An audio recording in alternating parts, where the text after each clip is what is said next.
gereed om te gesels met kom ons kyk Afrikaans.com.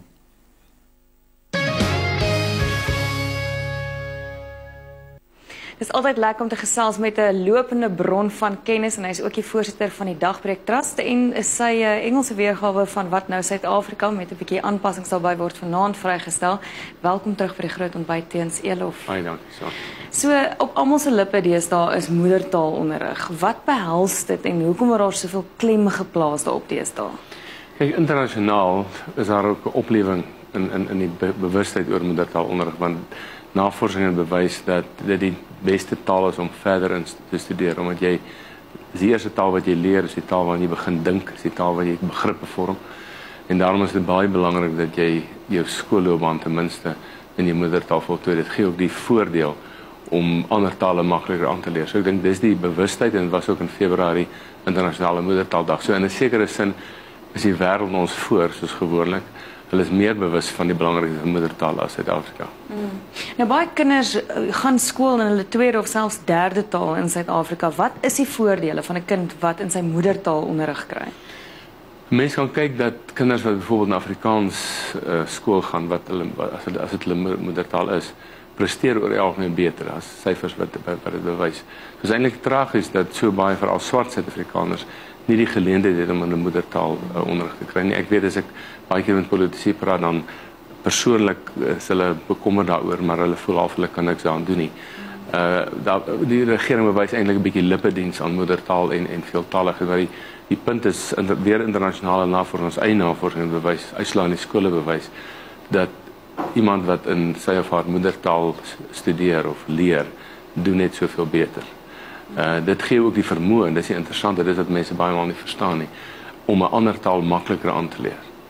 As jy te vroeg, byvoorbeeld dat baie swart kinders in die stede of in die platteland gebeur, as hulle begin te vroeg in Engels, en dan kan hulle nooit Engels regtig bemagtig nie, maar hulle het nooit daai begrip soos wiskunde byvoorbeeld in hulle moedertaal bemagtig nie. Jy moet eers daai basis, die kognitiewe basis in jou moedertaal hê voordat jy die ander tale kan leer. Nou baie Afrikaanse ouers sit hulle kinders deesdae in Engelse skole. In 'n wêreld wat vir Engels is dit nog nie moeite werd om jou kind in Afrikaans te laat leer. Wel, die punt is dat dit maak geen verskil of die wêreld Engels of Chinees is nie. Die wêreld gaan waarskynlik oor 30 jaar Chinees wees. Jy moedertaal bly belangrik. En ek dink ons het dit maar gehad na die 30er jare toe die empire groot was, baie Afrikaners sê nou is die empire Engels en ons almal Engels praat. Dit is baie Afrikaans vir Engels. Ek dink dit mag vandag gebeur is grand om Engels te lees en tog dink ek doen ons kinders 'n groot onderrig aan om dit te doen. Baie mense sal sê ja, maar daar is so min universiteite wat dese Afrikaans is. Die punt is selfs al gaan jy dan na Engelse universiteit toe wat nie nodig is nie. Ons het nog vir Potchefstroom, Stellenbosch Akademie begin sterk word. Is dit die moeite werd om in moedertaalonderrig verder te leer, selfs tot op universiteit. Afrikaans.com het ook 'n lekker moedertaalblad. Vertel ons 'n bietjie daarvan. Dit gaan eintlik baie goed met Afrikaans.com. Ons is baie opgewonde die Dagbreek Trust daaroor. En ons het in die afdeling leer is daar 'n spesifieke hele afdelingkie oor moedertaalonderrig. Hy word opgedateer op die 1ste van Mei.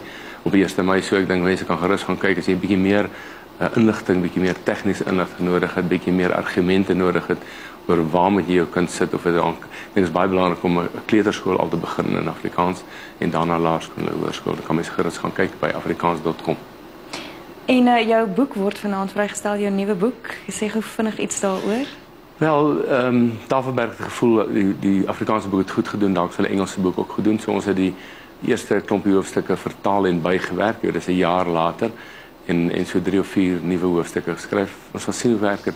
Die boek se naam is Turning Point en dit is presies waar ons nou is. Ons is by 'n draaipunt in ons geskiedenis. Ons sal sien hoe gaan dit, baie opgewonde. Ons sien baie uit daarna, baie dankie. Baie dankie. Dr. Teens.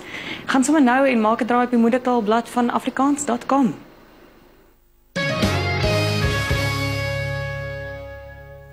Jy is geskakel op die groot ontbyt, Groot FM 90.5. Jy het geluister met jou klere aan is Lia Kids, One Republic en Boombox van Energie. Kom ons kyk hoe lyk die paaie. Verkeer. Ons kyk vinnig na die verkeerssake reg oor Suid-Afrika. In Pretoria is verkeersligte buite werking en dit is op die hoek van Steve Biko en Trou. Solomon Mchlangu Rylaan, daar was 'n botsing by Linwoodweg, verwag vertragings in daardie area. En dan Centurion, Hendrik Verwoerd Rylaan, oos ewige verkeer in die rigting van Ou Johannesburgweg en dan Johannesburg, die N3 Noord was daar 'n botsing voor die Modderfonteinweg afrit op eenhooping van verkeer vanaf Alberton. By Oudtshoornweg verkeersligte buite werking en dis by Jim Fisherweg op eenhooping van verkeer ook daar. En die Wes-Kaap Kaapstad N3 rigting